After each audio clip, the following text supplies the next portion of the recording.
안녕하세요. 전업투자자 주덕입니다. 자, 오늘도 한 주 시작하기 앞서서 어떤 이슈들이 있었고 어떤 종목들 섹터에 돈이 몰렸었는지 한번 체크해보는 시간을 가져보도록 할게요. 자, 이번 주는 좀 연휴가 껴있었기 때문에 거래일로는 이 거래일밖에 없었어요. 근데 그럼에도 불구하고 좀 다양한 이슈들이 있었던 것 같습니다. 일단 개인적으로 가장 반가웠던 뉴스는 코로나19의 계절 독감처럼의 관리를 할 수 있다라는 뉴스가 가장 반가웠습니다. 좀 이런 이슈가 금요일날 나오면서 수급에도 많은 변화가 생겼죠. 좀 이따가 체크를 할 텐데 위드 코로나 관련주로 돈이 많이 몰렸습니다. 일단 그 부분에 대한 이슈도 있고, 근데 러시아 우크라이나 전쟁 가능성에 대한 이슈들도 뭐 여러 가지 해프닝도 있었어요. 뭐 전쟁에 대한 블룸버그에서 오보도 뭐 이미 침공했다라는 식의 뉴스의 대형 오보죠. 이런 식의 실수도 주말간에 나오고 분위기가 이렇게 좀 좋지만은 않아요. 근데 미국장이 일단 금요일 날 뭐 이런 이슈들이 나왔음에도 불구하고 그래도 나름대로 선방을 했습니다. 금요일 날 일단 1% 정도 나스닥 선물은 상승을 해서 마감을 했고, 오후 들어서 중국 러시아가 나토 확장 중단해야 라는 공동성명을 냈습니다.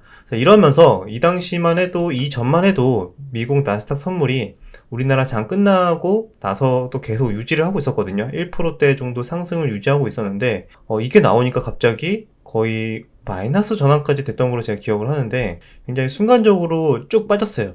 그래서 이게 어떤 걸 의미하냐, 러시아와의 미국과의 갈등이 계속 지속되고 있었는데 최근 들어서 근데 중국까지 같이 합세를 해서 이제 러시아와 중국이 같이 이렇게 나토 확장 중단해야 한다고 공동 성명을 했습니다. 이게 어떤 의미를 가지는지 생각을 해볼 필요가 있어요. 원래도 뭐 미중 무역 전쟁을 하고 있는 상황이었지만 이제는 뭔가 같이 싸우는 동맹군이 생긴 거죠, 중국 입장에서.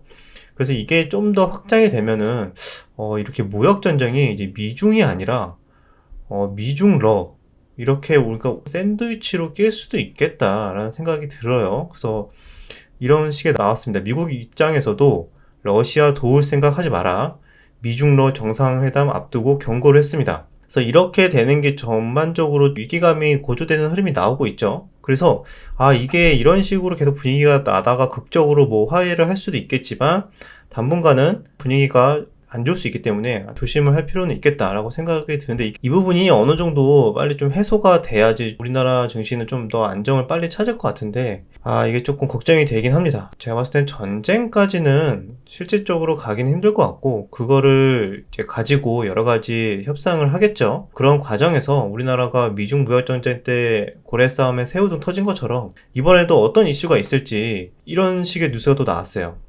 미국의 초강수를 뒀다, 국내 대기업들 비상 걸렸다, 뭐 이런 식의 기사가 나왔는데, 이게 뭐냐면 미국과 러시아의 싸움에 우리나라 반도체가 새우등이 터질 수 있다, 바이든이 또 반도체 제재 카드를 만지작 거린다는 이야기가 나왔습니다. 반도체전은 현대의 새로운 무기다, 현대전의 새로운 무기다. 그래서 한국산 제품을 통제할 수도 있다, 미국에서 또 통제를 하라고 하고 안 하면은 뭐 제재를 가하겠다, 뭐 이런 식으로 하기 때문에 이렇게 생각하시는 분도 있죠. 우리나라가 뭐 전쟁을 직접 하는 것도 아닌데 왜 우리나라가 더 떨어지냐 라고 생각하시는 분들이 있었는데, 사실상 이런 이슈로 다 얽히고 섞였습니다.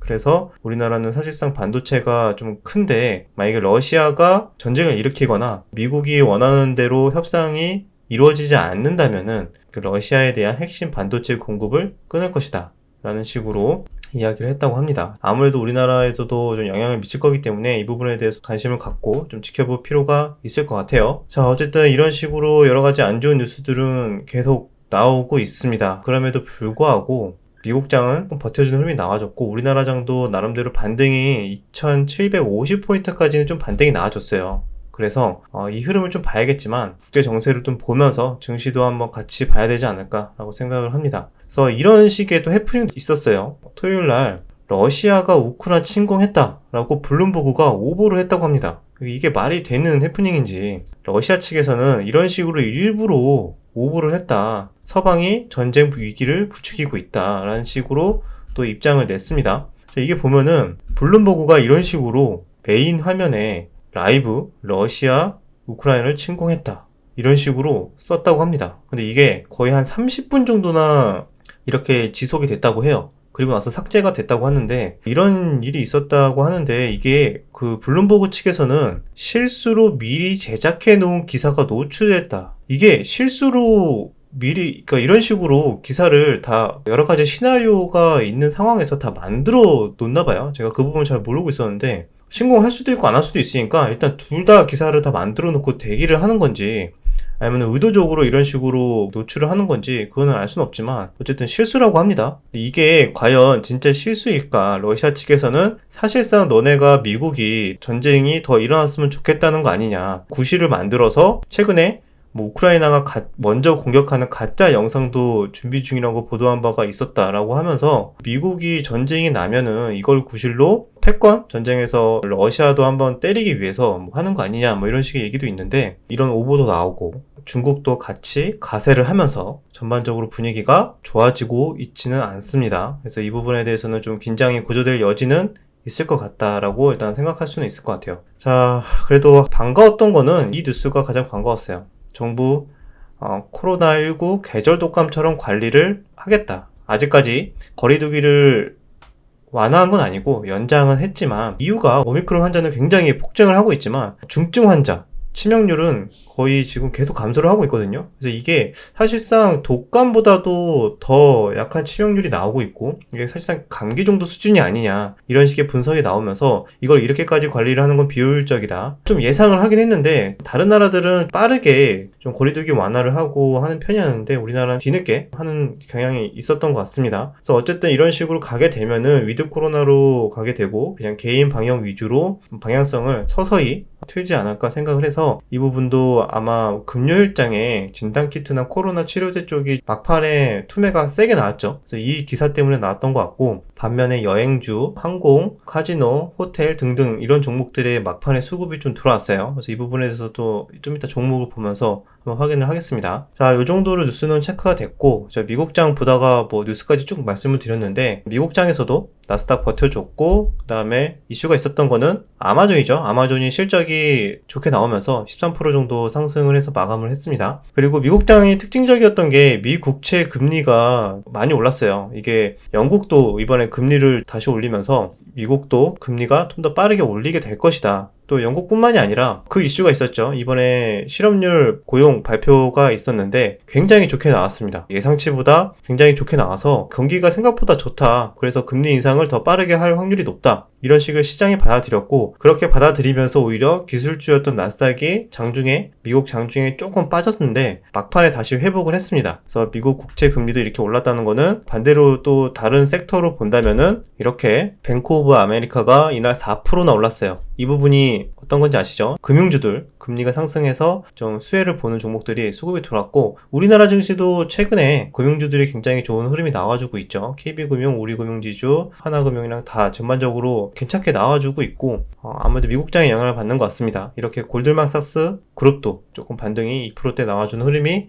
나왔습니다. 또 한 가지 특징적이었던 건 유가가 계속 오르고 있어요. 벌써 92달러까지 왔습니다. 정말 100달러가 올 거라고 했는데, 이 정도 추세라면은 금방 100달러까지도 뭐 갈 수 있겠다라고 생각이 드네요. 그래서 유가가 이게 정말 위드 코로나의 영향인지 아니면은 러시아와의 긴장감 때문에 오르는 건지 복합적인 요소가 좀 있는 것 같습니다. 자, 그리고 변해지만 좀 비트코인도 반등이 좀 잘 나와줘서 우리나라 기준으로는 5천만 원이 넘어갔더라고요. 그래서 이 부분은 미국에서 세금 면제 관련해서 좀 이슈가 나왔던 것 같습니다. 자, 일단은 우리나라 증시 한번 보자면은 수요일날 차트 영상을 올렸는데 신기할 정도로 제가 말씀드린 부분들이 다 예상대로 좀 잘 움직여졌어요. 그래서 저도 뭐 일단은 이 거래밖에 안 되지만 나쁘지 않은 흐름이 나와줬던 것 같고, 일단 제가 말씀을 드렸던 게 처음에는 요런 진단키트주들을 요때죠. 그래서 진단키트주들이 그래도 흐름이 나쁘지는 않을 것 같다. 왜냐면은 일단 수급이 들어왔었고, 이게 단순하게 이제 자가진단 키트가 풍기 현상이 나오면서 그쪽에 수급이 몰릴 수 있겠다라고 생각을 했는데, 하루 정도 이렇게 좀 강하게 몰렸어요. 그 중에서 수마시스랑 SD바이오 센서를 말씀드렸는데, SD바이오 센서는 심지어 상한가를 갔습니다. 물론 다음날 그 위드 코로나 관련된 이슈가 나오면서 대부분 다 뱉어내긴 했지만 하루는 굉장히 강한 흐름이 나와줬다. 일동제약 치료제주도 마찬가지로 말씀을 드렸는데 이렇게 상한가가 나와주는 흐름이 나와줬고, 그리고 현대바이오도 마찬가지였죠. 현대바이오도 이렇게 저항대까지 올려놓고 지켜주는 흐름이 나와줬다. 그래서 이런 흐름은 다시 재차 상승할 수도 있을 그런 차트의 패턴이니까 한번 지켜볼만 하다 했는데, 전고점까지 일단 반등이 잘 나와줬습니다. 자, 그리고 나서 또 설명을 드렸던 게 지수가 만약에 반등이 나오게 된다면 로봇주나 게임주, 자율주행 쪽 섹터가 좀 나올 확률이 높다. 이렇게 설명을 드렸던 것 같은데 다들 뭐 예상을 하셨을 것 같아요. 그래서 아무래도 최근에 주도주였고 시장 영향이든 어떤 영향이든 가장 좀 많이 빠졌던 섹터였기 때문에 다시 시장에 조금만 반등이 나와준다면은 탄력적으로 나올 만한 섹터는 사실상 이런 종목들이라고 볼 수 있겠죠. 그래서 로봇주들이 금요일날 반등이 기술적 반등이 잘 나와줬고 로보티즈도 마찬가지로 로보티즈도 잘 나와줬습니다. 그래서 로보까지도 이렇게 반등이 잘 나와주는 흐름이 나왔고 그 다음에 게임주도 괜찮게 나왔죠. 펄어비스도 물론 지금까지 빠진 거에 비하면은 잠깐이지만 기술적 반등 정도 수준의 한 6% 정도 반등이 나와줬다. 그리고 위메이드도 위메이드 15% 정도, 컴투스도 좀 나와줬다. 카카오 게임즈가 의미 있는 상승이 나왔던 것 같아요. 카카오 게임즈가 저항 때까지 이런 구간까지 회복을 하는 흐름의 반등이 나와줬다. 이 이후에 흐름들이 여기서 잘 버텨주는지 이런 것들을 좀 체크하고 한번 공략을 할지 말지 좀 고민을 해봐야 될 것 같아요. 그래서 자율주행 쪽에서도 뭐 그렇게 탄력적인 것까지는 아니지만 일반적인 기술적 반등 정도의 인포뱅크는 반등이 좀 나와줬습니다. 자, 일단은 종목들이 많이 없어요. 체크해야 될 게 금요일날 나온 이슈, 그 위드 코로나 관련된 이슈가 아무래도 좀 컸다 보니까 거기에서 제가 수요일날 또 말씀드렸던 게 미국에서 위드 코로나 관련주들이 리오프닝 관련주들이 좀 계속 저점을 올리는 듯한 흐름이 나오고 있어서 우리나라도 마찬가지로 항공이나 호텔이나 이쪽을 좀 봐야 되지 않을까라고 설명을 드렸는데 바로 이렇게 또 수급이 들어와줘서 저는 뭐 정작 매매는 하지도 못했는데 좀 얼떨떨했습니다. 금요일날 그런 뉴스가 나오면서. 그래서 이 종목도 결국에는 이렇게 단발성으로 끝날 것 같진 않다. 이 정도의 수급이고 이 정도 투자 심리면은 물론 지정학적인 리스크가 좀 남아있긴 하지만 그래도 일단은 이쪽으로 투자 심리가 몰릴 만한 그런 여지가 있지 않을까라고 생각을 합니다. 그래서 이 부분은 여행주 중에서는 소형주이기도 하고 탄력적으로 주가가 움직이는 거는 이런 참 좋은 여행이나 이런 노랑풍선 같은 종목이겠죠. 그래서 이런 종목도 참 좋은 여행 같은 종목도 이렇게 일단 급하게 오른 만큼 이때 물렸던 사람들이 차익 실현을 많이 하려고 할 거예요. 그러면 조정이 좀 나올 텐데 어느 정도 그런 조정 구간에서 눌림을 좀 잘 활용을 하는 전략으로 일단은 대응을 할 생각입니다. 이런 섹터로 리오프닝이 아무래도 주도주가 될 가능성이 있기 때문에 그 부분에서도 좀 관심 있게 또 다른 새로운 종목들이나 엔터주들도 강했죠. 뭐 하이브도 강하게 반등이 나왔던 것 같고 그런 엔터주들도 체크를 하고 여행주들 그 다음에 호텔이나 카지노나 이런 것도 다 전반적으로 잘 나왔습니다. 노랑풍선, 대한항공은 비교적 무겁기 때문에 그래도 3%대 반등이 나왔고 파라다이스가 좀 8%대 강한 흐름이 나왔네요. 그리고 호텔신라도 6%대 반등이 나와줬다. 그래서 이 부분도 이렇게 쌍바닥의 흐름이 나와주고 미국장의 리오프닝 관련주들랑 비슷한 흐름이 나오고 있죠. 일단은 이쪽 섹터를 당분간 지켜보면서 계속 잘 수급이 연속적으로 지켜주는지 들어와 주는지 이런 것들을 보면서 종목들이 새로운 기준봉들을 만들어내면서 수급이 들어오는 종목들이 더 생겨주면 더 좋을 것 같아요. 그래서 일단은 매매할 종목들이 많이는 없는데 그나마 가뭄의 단비 같은 느낌으로 조금 괜찮지 않을까라고 생각을 하고 있습니다. 그럼에도 불구하고 여전히 처음에 말씀드린 대로 대외적인 그런 지정학적인 리스크가 있기 때문에 부정의 테마도 역시 날뛰고 있습니다. 지정학적 리스크 때문에 퍼스텍이 물론 로봇 관련 이슈도 있었지만 또 방산주로도 움직이는 종목이기 때문에 그 종목이 이렇게 또 다시 고가를 뚫으면서 24%대 반등이 나와줬어요. 그래서 이렇게 지정학적인 리스크가 조금 부각이 될 때마다 좀 수급이 들어오는 종목들은 이런 뭐 퍼스텍도 될 수 있고 근데 퍼스텍은 단기적으로 많이 급등을 했기 때문에 이런 종목은 조금 차익 실현이 나올 확률이 좀 높겠죠.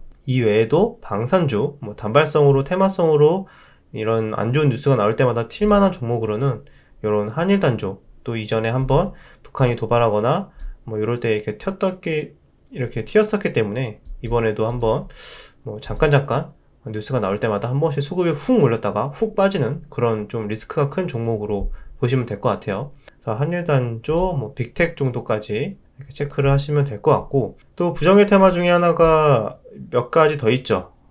이번에 천연가스도 계속 오르고 있어요. 이것도 아무래도 러시아의 또 이슈랑 또 연관이 없진 않아서 천연가스가 급등을 하면은 또 이런 종목이 순간적으로 몰렸다가 다시 좀 빠지면 다시 다 뱉어내고 이런 식의 패턴이 계속 반복이 되고 있어요. 올랐다가 다 뱉어내고 올랐다가 다 뱉어내고 다시 또 오르고 있습니다. 그래서 천연가스의 흐름에 따라서 심리가 훅 몰렸다가 훅 빠지는 단타 트레이딩의 성향이 강한 종목이다. 관련주로는 대성에너지와 GSE라는 종목이 있습니다.